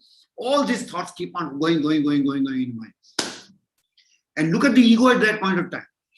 When my colleagues realized that I have not come, they called me to say, at least the second rung, when the Sevadal eat in the Yajur Mandir, at least Nimish, come and have prasad. And then that thought is harassing me, that no, how can I go for the second rung? You know, dusri pangat mein kaise khana khayenge, pehli pangat mein nahi khaya. That mind also is completely crippling you, but some good deeds and some grace, that despite all that thought process, I went there in the Yajur Mandir in the second hall where the Sevadal were eating. But there also God doesn't spare you. While I was eating, some Sevadal came and asked me, sir, you did come in the first batch. You know, I said, oh God, please shut up now, don't talk. Let me eat something now and go back. I went back, and I tell you, brothers and sisters, I was shattered. I think my entire self-respect, self-consciousness, everything was finished. But look at the master. You all know the story of Abu and Adam. In whose list you want to be? That evening, very evening, we're all sitting on the portico back. Swami used to limp a little bit, but the boys used to hold him. Swami got down on the interview room side. And from that side to the opposite side where we were sitting, I can't imagine the strength in Bhagwan's voice when he shouted from the other side, "Hey Nimish, tum morning ko khana khana nahi aaya? Main tumko bahut dhunda. I was looking for you. Why did you not come in the morning for dinner, for lunch?" Oh my God. I said, this is the master who missed me in those 500 people. I said, thank God, Swami. I ran to Swami. I caught his feet in my mind. I said, Swami, so much grace. I would have never enjoyed the lunch so much as the fact that you missed me in front of 500 people there, or 300 or 400 people. That you remembered me when you were there. And I realized that Swami is not outside. Swami is inside. He knows everything. And for him to remember you is far more important than anything else in the world as far as that is concerned. And that was the most blossoming moment in my life, convincing me that henceforth now, if I make the mistake of not seeing him or remembering him, it is totally my lack of sadhana and nothing else. And that day, I decided that no, the Sathya Sai organization, we must practice. We must practice only one fact, that Sathya Sai Baba is not Sai Baba in the physical form. He is the very breath of each one of us at all time. And this is the goal of life. Between now to the last breath, if we don't practice experiencing this, is useless. Many times when I spoke and I got an opportunity to speak, when I used to speak about God being inside, I used to tell them, you only talk, you don't know that God is inside. Experience that God is inside. That experience is more important than what happened. The world outside, the clappings, it has no meaning. God's. And it was once in the Bal Vikas program which was happening there. That was an amazing story. I'll end with that. The 3,000 Bal Vikas gurus and 6,000 Bal Vikas children had gathered together in Prashant Nilayam for a great event. And just 3 days before the program was to begin and everybody was assembled in Prashant Nilayam, Bhagwan decides to pick on me. Now there is Indulal Shah, V. Srinivasan, all the elders sitting on the portico. But Bhagwan is not talking to anyone, but picking on me. And how? When God picks on you, he picks on you. Okay, simple. He came in the car. Now imagine he takes the round in the car and comes near the portico on the left side. Now before the car comes on the left side, he puts the window down, points in my direction and calls me. Now the whole world is watching, okay? Calling you, he's answering. Kya program? I said, Swami, 6,000 gurus, 3,000 children, there's a Bal Vikas program, Gurus conference, a festival of joy and everything. Okay. Then the car moves only 2 feet more. By the time I've gone back to my seat, again he calls me. What is the program? Again I repeat, Swami, Gurus conference, Bal Vikas program, 6,000 gurus, children, 3,000 gurus. Okay. Then the car goes to the center of the portico. By the time I've gone, again he calls me. What program? Again he moves further. What program? And I'm saying 3,000 gurus and 6,000. Like it's like a by heart mathematical sum. I'm repeating like a tota, like a parrot. I'm repeating. Then he goes on the other side of the interview side. The car comes on the portico. He gets down. Again summons me. So now all my bosses are watching all this. Okay. So again he summons me and again asks me what program. So again I'm repeating 3,000 gurus, 6,000 children. This program, that. Acha. Okay. But then suddenly he peeps out. But I'm not there. I said, what do you mean I'm not there? Kind of situation. Then he gets out in the car and goes in the interview room. Now Mr. Chakravarti goes in the interview room and he summons for me in the interview room now. Now this time the interview room door is not closing. Okay, door is open. So everybody can hear outside what is happening. Again he's talking to me inside. What is the program now? I said, Swami, 6,000 gurus, 3,000 children. And I'm again repeating like a parrot the whole thing. But I'm not here. I'm going to Puttaparthi. So I'm wondering, Swami going to Puttaparthi means, Swami, we are in Puttaparthi, no? Where are you going? No, I'm not going to Puttaparthi. I'm going to Puttaparthi. And he said, Chakravarti, you put Nimish in the car, let him travel with me, we'll go to Puttaparthi. Now you see, I never traveled in Swami's car. But just the thought of Swami saying, take him in the car with me was enough for me, association. I said, great, super, chalo, at least it come from his mouth. But Mr. Chakravarti, he knows what happening. So he pressed my leg and said, keep quiet, don't get excited, kind of situation. So, but again, Swami picked up, I'm going. Now, this time, Swami foxed even Chakravarti. He said, Nimish, I'm bringing the car, you come, we'll go in the car together. So none of us, I was told not to believe, and he knew that it is not correct. Wait for Swami to do what he wants. Swami went in the Yajur Mandir, sat in the car, came out and left Puttaparthi. Now imagine the program is to start in 2 days' time, and Swami has left Puttaparthi and gone to Vrindavan. So they thought maybe Swami will go to the hospital and come back. But Swami actually left to such an extent that Chakravarti had to, next car had to carry Mr. Chakravarti's clothes and everything, and everybody had to run in second, third cars behind him to Swami. Swami went and settled in Vrindavan. Now what happens? All my bosses in Dharma, in Prashant Nilayam, think that I must have said something to Swami, and Swami got angry and he left. So everybody asking me, what happened? What happened? What did you speak to Swami? What did you say? And I say, I didn't see anything. All I said is I can repeat to you also 3,000 gurus, 6,000 children and the program. That's all I know and nothing else. And then everybody was in panic whether to go to Pratap. You can imagine, everybody is in Prashant and Swami is gone to Bangalore. But the wisdom that Indubai had, he had this, don't do, just sit down and pray. And I think that is the situation which helped. We all sat down and started praying to Bhagwan. And just one day before the program was to start, Swami came back to Puttaparthi. And as he came again, he called me, Kya program? And this time I kept my mouth shut. I didn't open my mouth at all. I said, Swami, I'm not falling prey to this anymore. And that was the most beautiful program that happened. Swami granted so much grace to the gurus and so much grace to all the children. And I think it was the happiest moment for Kamla and I as person being in charge of the program there. I think that is something that systematically Swami takes charge of your life and carries it further. And after that, yes, the role as the All India President was a pleasant surprise to me. And it was something which I've cherished now. And I must confess today that I must tell all my members of the Sathya Sai Seva Organization India that I'm deeply grateful to each one of you for having afforded this opportunity. I have interacted with most of you all over the country, and I've learned a lot from each one of you, because the devotees of Bhagwan Shri Sathya Sai Baba are the biggest asset, are the greatest souls, and Bhagwan has handpicked all of us so beautifully that let us fulfill our destiny in every way without any dimmer. I wish that Bhagwan grants us his grace, that we don't make the mistake. Whatever is balances our life, we realize him in our heart. We give him, we surrender him. We follow the 9 points of conduct. We don't criticize anybody. See Bhagwan in everybody. Respect everybody. Do not hurt anybody and practice it. The goal of the Sai Yoga, every activity of the Sai organization has only one goal, and that is to improve ourselves. The goal of the Sathya Sai organization is not to improve anybody else. The goal of the Sathya Sai organization is not to institutionalize the Sathya Sai organization. This is an open platform where everybody can come and join and transform himself or herself. And that is the great blessing that Bhagwan Shri Sathya Sai Baba has granted to all of us. With these few words, I'm deeply grateful to Bhagwan for affording this opportunity. I seek his pardon if I have said something which I should not, and seek his blessings for everything that he has said and everything. Jai Sai Ram. Thank you very much.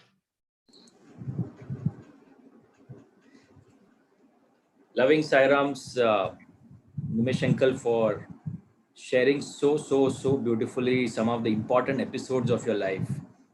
Heartfelt gratitude on behalf of all of us listening live right now, and also on behalf of all those people who will be eventually, watching it, subsequently on the YouTube. I think some of the very important aspects you mentioned about prayer and practice, I think that is something which we can carry home today in our lives, about importance of prayer and the way Swami taught. He always, once he gives those kind of examples in our life, real life examples, they are etched in our memory. So prayer and practice are extremely critical. I think that's a key important message.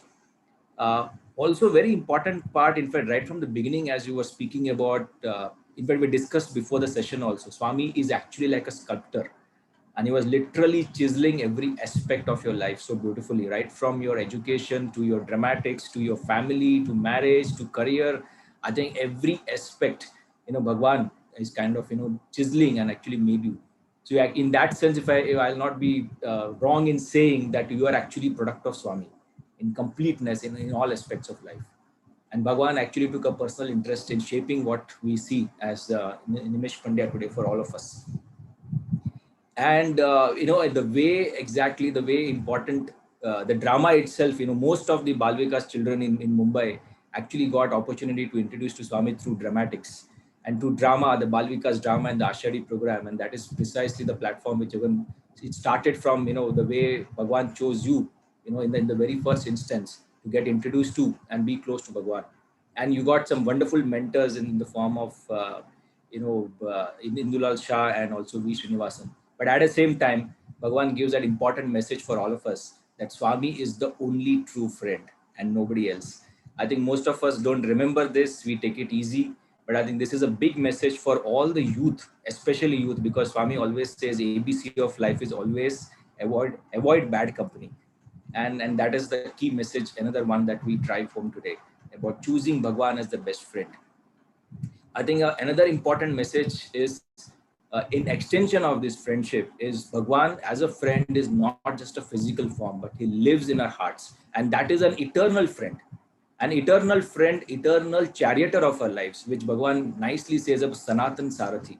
I think this is a very important message. And this breaks all the barriers, because all the time we are so glued to the physical form and we miss those physical form. But today on this auspicious Aradhana day, when Bhagwan is also giving that message, then don't look outside, I'm living inside you as a true friend. I think that connectivity with the Lord inside is another important message that we carry home. There are multiple messages, we can ruminate over it. We can actually relook at this video after the session to actually imbibe those lessons in our life. And even if one or two, if we are able to practice from your life as an example, then I think it'll transform our lives. So it's not only your self-transformation journey that you shared with us. I think this is going to rub off on many lives going to come. So heartfelt gratitude on behalf of all of us for taking the time out, sharing these beautiful lessons. And you actually spoke your heart out in sharing your personal life in terms of how Bhagwan chiseled you. And this kind of a role model we have got. And it's gratitude to Swami himself, for giving us this opportunity to listen to you and listen to this beautiful self-transformation journey and actually creating a role model for all of us. Because a lot of youngsters look for benchmarks, a lot of youngsters look for role model. And you coming on this stage on this day, I think it is Bhagwan's directive, Bhagwan's instruction, Bhagwan's decision that he has taken that call that we should have Nimish Pandya today speaking to all of us and giving this beautiful message on this day. And so, and I think I can go on, because the heart is full and the words will go on flowing from the heart the way it is. But it is just being absolutely nectarine and blissful session for all of us. And gratitude again is a very small word. I can keep saying it, but it's a very small word for us to express. And for multiple times gratitude, if I have to just sum it up in some way. But it's been a beautiful session, and really it has enlightened many of us. And before we kind of take it forward, there are a few questions which have come on the chat panel, quite insightful questions. I think a lot of people may have looking forward to an answers to this. So if you're with your permission, maybe a couple of questions we can take before we end the session by in some time. So one of the important questions that has come up is, does being so close to Swami make you feel you are dealing with human, superhuman, or God himself in front of you? Were you consciously careful of his divinity when conducting in his divine presence and absence as well? It's like balancing between the human, superhuman, keeping the mind on alert that you're dealing with the highest divinity who is still in a small frame. So it's a tough to balance, but how do you balance, because you're so close to Bhagwan? You're on mute, uncle, I think. Yeah. So that you can't do anything with divinity. Divinity does everything with you. Whether the divinity wants to elude you with his Maya, whether the divinity wants to express his divinity to you, is all his wish. I firmly believe that he is in control of all the reins of how you feel, how you do, what you do, whether you make a mistake, whether you correct it. It is all is in his control. He's the puppeteer. Let us understand this situation very clearly. Even if you try sometimes to think that he's God, you will be in awe and you'll be not doing the things that you're supposed to do. If you treat him as a friend, then you will find yourself losing your balance sometime and making a mistake which will slap you straight on your face and correct you immediately. His love is all encompassing. He makes you go through things as much as your capacity is and teaches you within the capacity of your being. And therefore, you don't plan how you deal with God. God plans how he deals with you. I think it's very, very important to understand. Therefore, you're like on a roller coaster. Okay, suddenly he'll give you the flash and you know, oh God, this is really Swami. We cannot take any liberty with him. And suddenly he'll make you so friendly that he'll make you forget. I'll give you an example. He'll make you forget he's God. He was once, we were going to a deaf and dumb school in Mumbai. Before he came to visit my house in Colaba, before he used to come to Colaba, I was to accompany him to a deaf and dumb school. When in deaf and dumb school you go to see, he was on a stage, and the deaf and dumb school stage was so steep, and there was a small wooden ladder to come down. They were never in steps. And Swami with the gown, all that. And then suddenly Swami was to come down. So I saw him that he's not, it's going to be very difficult for him. Imagine, difficult for the Lord to come down the steps. So I'm boldly, ignorantly, I'm holding my hand. Swami, come, I'll hold your hand. I'm telling him, okay, Swami, come your hand. And Swami is giving his hand in my hand, and I'm imagining that I'm helping Swami to come down. When I think of that now, imagine what the thought in my mind is such a stupid person that I am helping God to come down, or he's allowing me to think that I am helping him. That's the point that I'm trying to make. That's the way to understand this situation. You see, it is always he wins. It is never. You win only when he decides that, yes, now you are right to win with him. That's very important. And you should never take him for granted. Imagine the attachment to the physical form. If you believe that he is God or don't believe, it's like Krishna and Arjuna's story. When Karna is beating Arjuna with every arrow and the chariot is going back 20 feet, and Krishna is praising Karna that, oh, such a great warrior he is. And Arjuna says, why are I'm hitting him and he's going 50 feet and he's hitting only 10 feet and you are praising him. Then Arjuna and Krishna, all of us know the story when Krishna tells him that, look, you have Hanuman, you have God, you have everybody. Still you're going 10 feet back. He has nobody, but he's fighting with you. But imagine, I am saving you. It is I have saved you. Because of me, you are there. Therefore, that fact is very important, that even if you think that you're treating God like God, it is his wish. Even if you treat God as if he is divine, it is his wish. It is everything is his wish. There is no wish of yours. Your wish is only sadhana. Your wish is to constantly remind that Krishna and Arjuna are one. In that video which we saw, there's no Sai Baba, Nenu, you and I are one. And look at Swami's face, he's smiling when he says that to that kid, that there's nothing, you and I are one. And he says, come, come, come. Moment you say, my heart runs out to you, that Swami, I want Saguna Sai, help me. And Swami comes forward in his chair and says, come, come, come. That situation will arise when Swami says, come, come, come. And you should be there. So only yearn for that. In the world of Swami, don't debate. Just do what he says. That's all, period. There is no debate. There is no high thinking in the world of spirituality. Swami's made it very simple. Just do what I am saying and do it and become quiet. That's it, period. I think very, very, very beautifully mentioned. Maybe if I can just add one line to what you said. Typically this is Swami's word, which Swami says, living with God is true education. And I think this is something where all the time he expects us to be like tasma, jagrata, jagrata. All the time we need to be aware, back of the mind, that he's God. And I think through that awareness, as you rightly said, we just have to surrender to his will. What he knows, he says is best. No arguments, no questions. Whatever he does is always good for us. I think that is the balance that will help us to maintain the balance between the physical Sai, whom we are very close to, and also the Nirguna, or the Sai which is omnipresent. That's what we do. That's what we do. All the state presidents in India also. We have an unwritten rule: don't argue, don't debate. Just do what Swami says. That is the right thing to do. Finish. End of the matter. Great. So moving on to the next question. I think this is a balance between our daily duties. So when our daily duty and organization work come together at the same time, which one to perform and how do we maintain that balance? Organizational work and our daily duties that we need to perform. So that my firm conviction is that both these are not separate. Both these are one thing. Even every breath of life is Swami's. There is nothing like organization work and daily work and personal work in the other one. All work is God's work. Every breath dedicated to Bhagwan is God's work. Whether you're in court, whether you're in the bhajan center, whether in the seva situation, whether in a family function, everything is divinity. Moment we decide to see God in everything, automatically the priorities will be set right in terms of time, and you'll be able to do everything perfectly. Perfection is the way of life with Swami, as Swami has taught us. There cannot be any difference. Therefore, the concept that only when you go to the Samiti you are doing Swami's work is a wrong concept. You don't do, and first of all, you don't do Swami's work. There is no work that Swami wants you to do. All work is for our amelioration.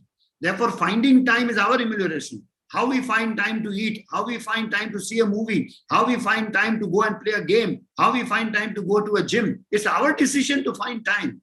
Okay. And once you offer that to Bhagwan, everything is Bhagwan. If there is no division, life is a dream. Everything is, a whole script is Bhagwan's script. And everything, a villain's role also is a role given to the villain to perform to the best of his ability. A joker's role also is the best. Therefore, the fundamental flaw in the thinking of ours, as far as the organization is concerned, is that we believe that only when we come to the organization that we do Swami, that we are doing work which Swami has ordained us to do. First of all, we are doing Swami's work, wrong terminology. Swami doesn't want us to do any work. Swami wants us to practice. Sathya Sai organization is a platform where everybody can plug in and improve his own self. It's like, if you find time to go to a gym, find time to come to the Sai organization. Simple. If you find time to go and play a game of tennis, find time to come and do some seva. It's like that. There is no compulsion. It's for your own self you do. So when you do something for your own betterment, for your own, then there is no distinction. Therefore, first of all, we just remove this from our mind, that official work, business work, Sai is different. Everything is God's work. In my career, I don't want to dwell upon it, there's no time, but in my career as a lawyer, my cases have been won by Bhagwan. And I will tell you, the greatest jurist, Justice Bhagwati, who passed away recently, has gone on record to say that all my judgments were written by Bhagwan Sri Sathya Sai Baba. It became a big controversy. But this is what he said at the end of his life. Therefore, there is nothing like, Bhagwan can even write judgments for the Supreme Court of India. He can write your life, he can write your kundli, he can write your death, he can write your birth, he can write your sorrow, he can write your joy. Everything is written by him. Therefore, stop this distinction according to me. And everything, even if you cook in the kitchen, cook as if you're cooking for Swami. If you eat on the table, eat as if how you eat with Swami. When you go and talk to somebody, talk as if you're talking to Swami. Then there's no distinction. Then priorities in life have to be set right. That is the priority which you decide, I want to see God in everyone. That is the topmost priority. And if that you set as a priority, everything falls in. Therefore, I think I urge all my office bearers when I say, stop saying Swami's work. What Swami wants you to do? Nothing. Swami's already done everything.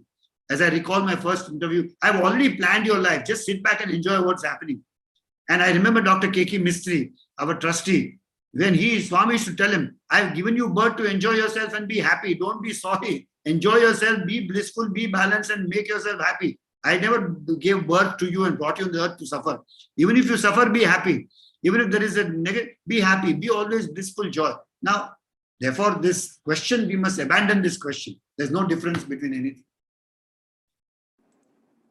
Very, very nicely put. I think the everything is God's work. And then Swami always used to say that, everything is mine. How can you think about somebody? There's no world different than me.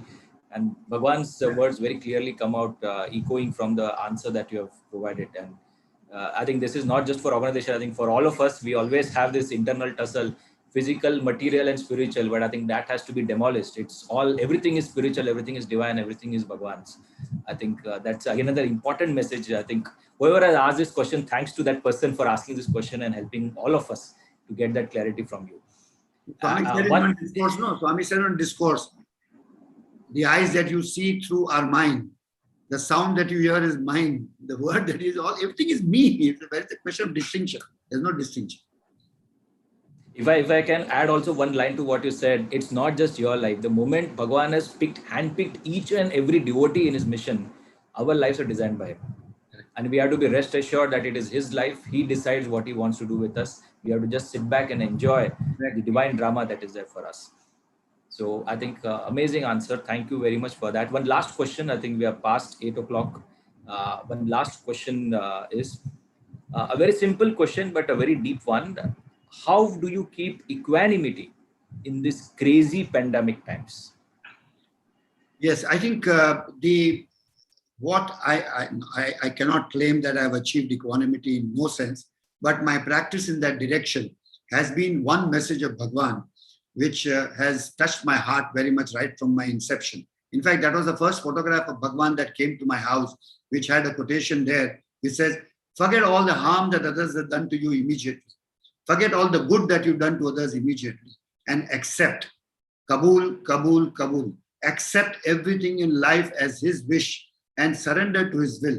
This will help you. Even in the pandemic times today, there is a story of Ashwatthama when Dronacharya was killed.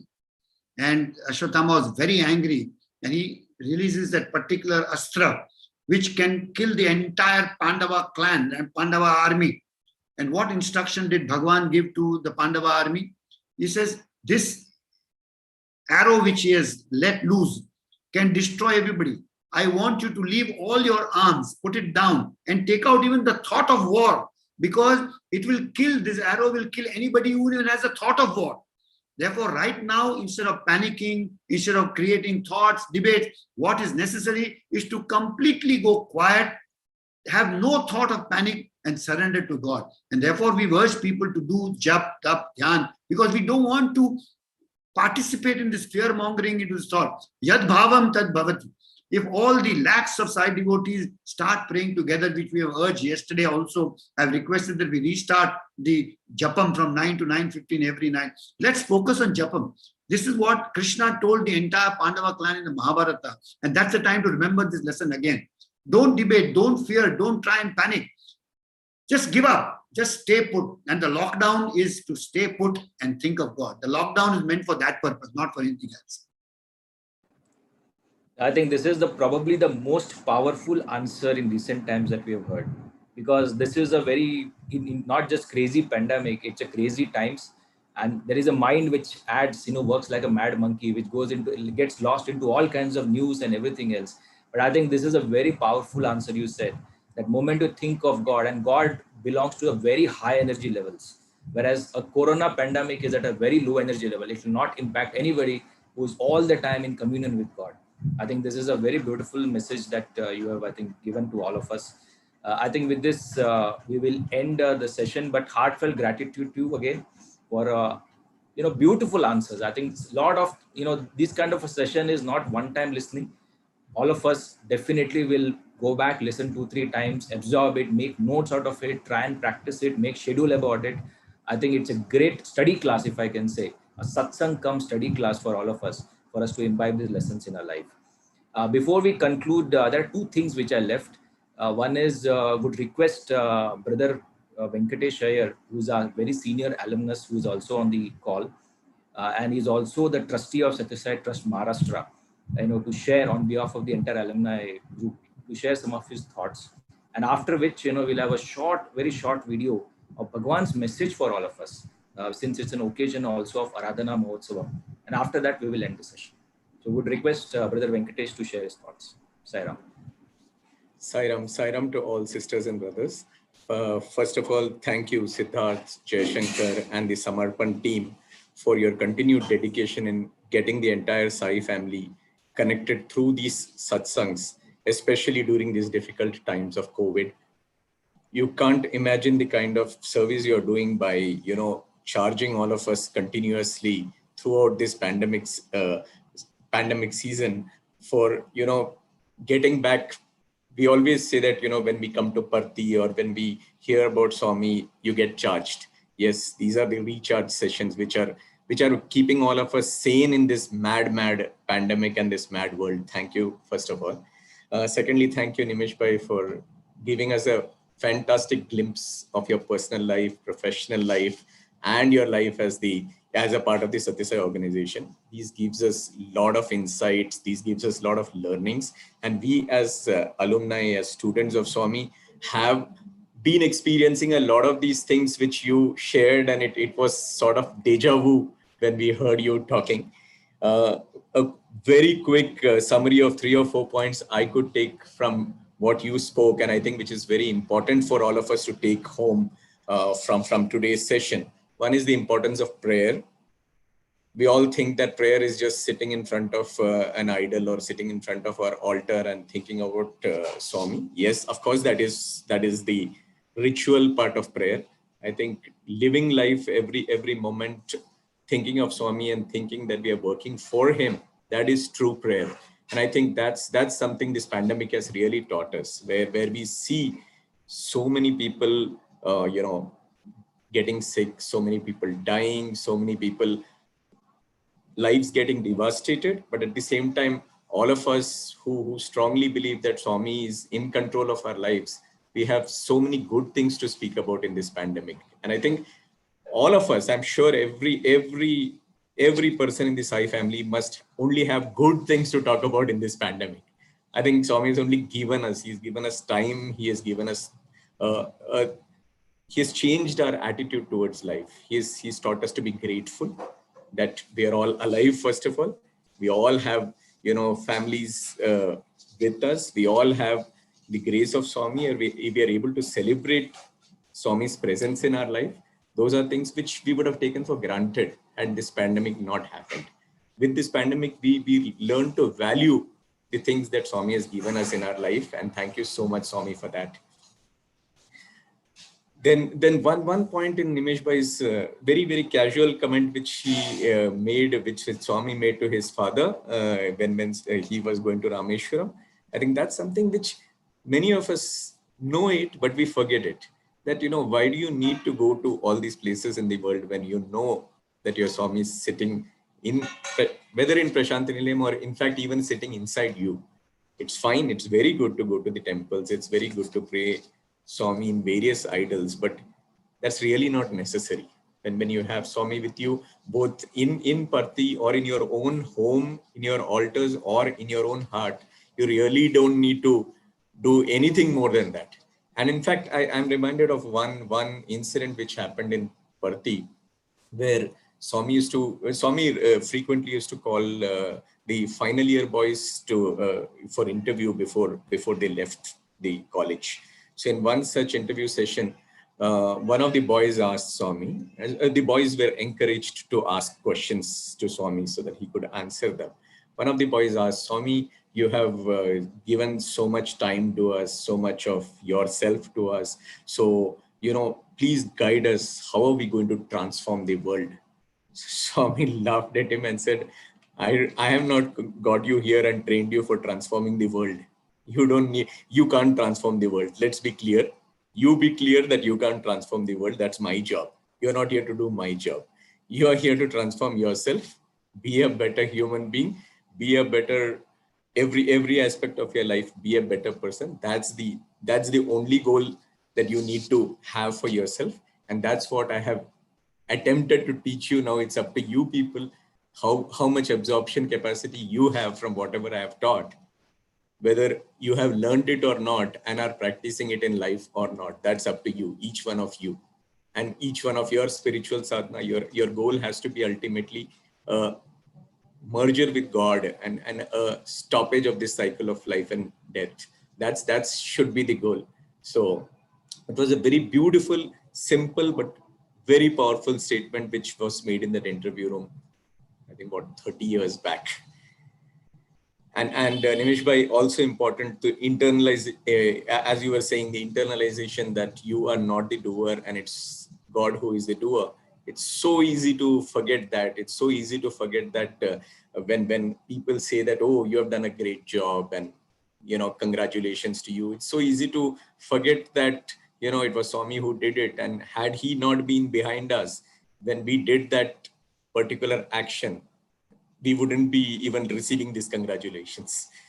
And experiencing him in day-to-day life is something which only experience can tell us.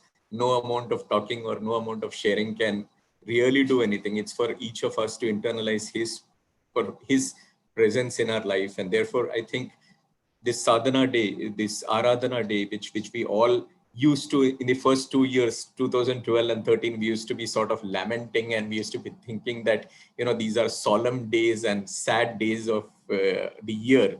I think these are actually the most beautiful days in every year. And these are the days we should cherish, to think, spend time thinking, ruminating over what kind of experiences we had in life with Swami, and what we have learned, and what we need to continuously remind ourselves to practice on a daily basis from whatever we have learned.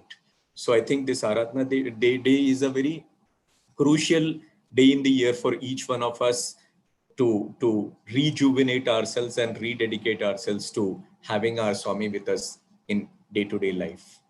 So thank you all for a wonderful opportunity, Nimish Bhai, for sharing your thoughts. And also I would like to thank you on behalf of the alumni community for having so enthusiastically welcomed alumni in every state in this country, every part of the organization in leadership roles, and every state trusts where most of our boys are part of the trust. Thank you so much for taking the lead to actually get the alumni into the mainstream of Swami's organization. Grateful for that. And with this, I would like to end with prayers to Swami to be with each one of us and our families, and take us through these tough times of the pandemic, and hopefully be back in Prashantinilayam, hopefully sometime in the later part of the year, celebrating it with Swami again. Thank you so much. నాకు మీకు direct connection ఉంటుండాలి. There is direct connection between you and Bhagavan. మన సన్నిహిత సంబంధ బాంధవ్యం ఎవ్వరూ తెంచడానికి వీలు కాదు. None can break this permanent, intimate, connecting link. మీరు ఎక్కడికన్నా పోండి, You may go anywhere. ఎక్కడ చూసినా ఒక్కడే సాయి మక్కువై ఉన్నాడు. You may see here or there, anywhere, only one Sai is there. మీరు ఏ గ్రామం పోయినా కూడాను, ఎక్కడ పోయి మీరు ఉద్యోగం చేసినా మీ వెంటనే జంటనే ఇంటనే ఉంటాను. You may go to any village, you may take up a job anywhere, but Bhagavan is always with you. ఆ భావాన్ని మాత్రం మీరు భద్రంగా చేసుకోండి. Treasure that feeling, that thought. నా వెంటనే ఉన్నాడు, Swami is with me. అనేటువంటి భావాన్ని దృఢం చేసుకోండి. Strengthen that thought more and మీరు more. ఎక్కడికి వెళ్ళినా నీ నీడ వస్తుండాలి కదా. Your shadow follows you wherever you go. నీడనే. Bhagavan is your shadow. Not shadow, నీలో ఉన్నటువంటి ఒక దీన్నే దాన్ని నిరూపిస్తూ ఉంటాడు. Not merely shadow, he is indweller, he is in you. కనుక I am you, you are mine. Oh, Swami says, I am you and you are mine.